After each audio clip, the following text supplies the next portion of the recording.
हमारे बाप दादे बोलते हैं कि बेटा चोरी और जारी, जारी मतलब पर स्त्री पर पुरुष, पराई स्त्री और पराई पुरुष से मन हटाइएगा, अपनी पत्नी और अपने पति में मन लगाइएगा। जो गलत है उसे गलत ही कहा जाएगा, सही कैसे कह दिया जाएगा? कि शब्दों का विरोध नहीं है, संतों का ही विरोध है। महिलाओं को बेच दिया छिंगुर बाबा ने, तब कुछ महिलाओं को आपत्ति नहीं हुई, लेकिन अनिरुद्धाचार्य ने आपकी बेटियों को और आपके बेटों को कह दिया कि चरित्रवान बनिए। वैश्या को वैश्या ना कहें तो नया शब्द दीजिए हमें। हमारे शास्त्रों में तो वैश्या के लिए वैश्या ही लिखा है। महाराज जी विदेश यात्रा से लौटे, कैसी रही यात्रा? पहले बताइए। बहुत अच्छी रही, बहुत अच्छा है, पूरी दुनिया देखने का मौका मिला। और भारत सबसे अच्छा है, भारत से अच्छा कुछ भी नहीं।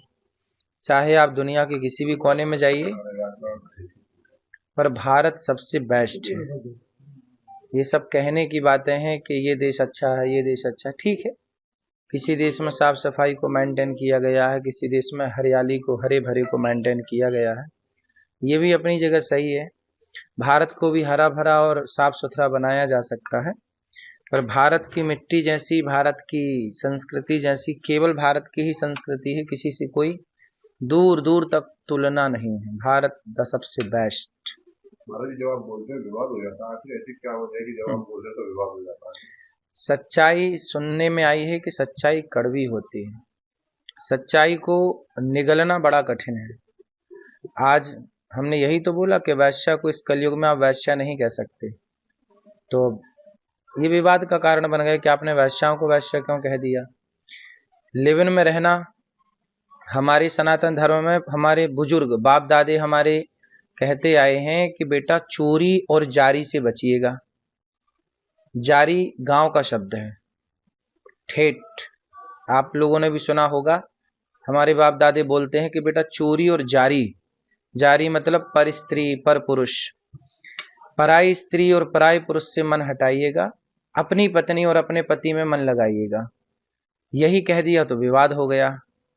कुछ स्त्रियां कुछ लिव-इन में रहकर, इसके संग रहकर, उसके संग रहकर, उसके संग रहकर, फिर तीसरे के संग, लड़की हो या लड़का दोनों, चार जगह मुंह मारना। गांव की ठेठ भाषा में है मुंह मारना। जैसे पराई स्त्री या पराई पुरुष में मन लगाने को ना चरित्रहीनता को गांव में बोलते हैं मुंह मारना।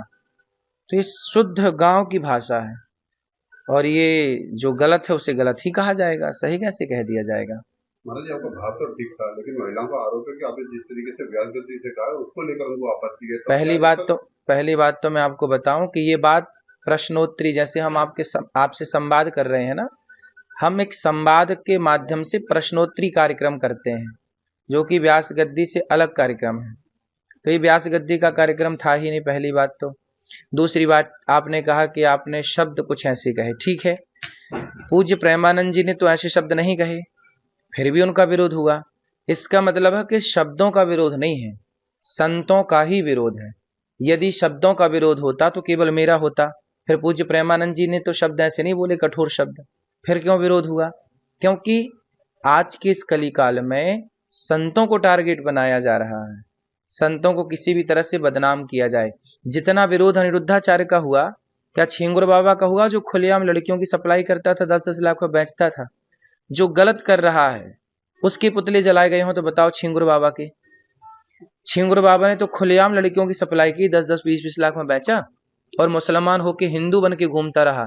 किसी महिला को कोई आपत्ति नहीं जब उसने महिलाओं को बेच दिया। महिलाओं को बेच दिया छिंगुर बाबा ने, तब कुछ महिलाओं को आपत्ति नहीं हुई, लेकिन अनिरुद्धाचार्य ने आपकी बेटियों को और आपके बेटों को कह दिया कि चरित्रवान बनिए, क्योंकि ये देश राम का है। चरित्रवान राम, राम चरित्र सुनवे को रसिया, राम लखन सीता मन बसिया। हम ही चरित्र की बात नहीं करेंगे आपकी बेटी के लिए और आपके बेटों के लिए, तो बताइए फिर व्यास गद्दी क्या बात करे? चरित्रहीन बनने दे समाज को। लिव इन में रहना क्या आप लोग ठीक समझते हैं? जब आप सब ठीक समझते हैं तो फिर मेरे अकेले बोलने से क्या होगा? छिंगुर बाबा का विरोध कितनी महिलाओं ने किया? अनिरुद्धाचार्य का पुतला जलाएंगे, विरोध करेंगे, क्योंकि इससे कुछ मिल रहा होगा उनको। अब ये सवाल है कि छिंगुर बाबा का पुतला क्यों नहीं जलाए? किसकी साजिश लगती है आपको? अब भगवान जाने, हम क्या जाने किसकी साजिश है। सनातन विरोधी कोई आज से थोड़ी है, सनातन विरोधी तो सदा से रहे हैं, और जो सनातन का काम करेगा ठीक ठीक उसी का विरोध होगा। जो शराब पी के पड़ा है, जो गलत काम कर रहा है, उसका कोई विरोध नहीं करेगा। आज देखिए गुटखे का प्रचार टीवियों में धड़ल्ले से चल रहा है, शराब का प्रचार चल रहा है, जुए के ऐपों का प्रचार चल रहा है, हर बुराई का प्रचार खुलेआम चल रहा है। हमने तो केवल यही कह दिया ना कि भाई मर्यादा में रहो, पुरुष हो या स्त्री हो। तो विरोध हुआ, तो क्या मर्यादा में रहने के लिए कहना ये गलत है? ये अपराध है। महाराज जी, अब पटाक्षेप कैसे होगा इसमें? बोलेगा महिलाएं न्यायालय की शरण में जा रही हाँ हैं। जाएं, न्यायालय की शरण बिल्कुल जाएं। न्यायालय सबके लिए है, मेरे लिए भी है, आपके लिए भी है। बिल्कुल न्यायालय में मैं भी जाके अपनी बात रखूंगा कि भाई बताइए, आप वैश्या को वैश्या ना कहें तो नया शब्द दीजिए हमें। हमारे शास्त्रों में तो वैश्या के लिए वैश्या ही लिखा है। ये लिखा है, देखिए मैं आपको पुराण का प्रमाण दे रहा हूं। अब इससे बड़ा प्रमाण आपके लिए क्या हो सकता है? ये देखिए, ये ब्रह्मवैवर्त पुराण श्री कृष्ण जन्मखंड अध्याय नंबर है 75, श्लोक नंबर है 64 नारी वैश्या प्रतिज्ञेया चतुष्पुरुष गामिनी। जो 4 पुरुषों के संग रहे, स्त्री या पुरुष, ऐसे लोगों को, पुरुष को व्यभिचारी कहा जाएगा, स्त्री को वैश्या कहा जाएगा। तो व्यभिचारी पुरुष है तो व्यभिचारी कहा जाएगा, वैश्या है तो वैश्या कहा, पतिव्रता है तो उसे प्रणाम किया जाएगा। हमारे तो गौरी गोपाल भगवान में राधा जी बैठी हैं, हम तो रोज प्रणाम करते हैं, भगवान कृष्ण के संग बैठी हैं। सीता मैया बैठी हैं राम के संग, तो राम सीता मैया की तो हमारे यहाँ पूजा होती है, अनुसुईया माँ की पूजा होती है, सावित्री की पूजा होती है। तो यदि आप नारी सावित्री हैं, पवित्र हैं, तो आपकी बिल्कुल पूजा होगी।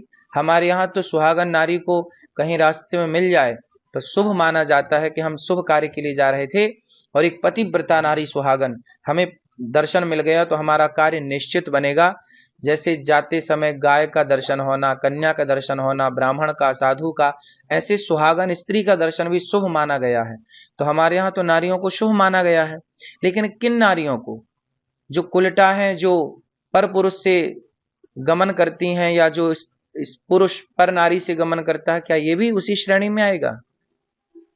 महाराज जी, जो महिलाएं विरोध कर रही हैं, उनका गुस्सा कैसे शांत करेगा? अब भाई उनका गुस्सा तो उनके भगवान शांत करें, हम क्या शांत करें? हम थोड़ी गुस्सा दिला रहे हैं किसी को।